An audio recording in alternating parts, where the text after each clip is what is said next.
How to buy Munchie token. Now, before we start, this is not financial advice. I'm not professional or economic expert. So before investing in any project that you find on my channel, please do your own research. And also, there is a referral code down in the description. You can get free money rewards on crypto with the best referral code. Simply as goes below. Fund your account, enjoy the benefits. Check them out in the description. Now, before going on buy this token, make sure to check the WEEX account and keep following the updates about this token. As you can see, this token is available on the screener.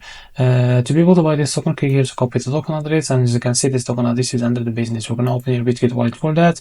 Go to your wallet and select the business and network from here. Click on this plus icon and paste the token address here. As you can see, this is our token. Now click on this plus icon to add it to your wallet. Now go back to your wallet and try to find your token that you just added called Munchie.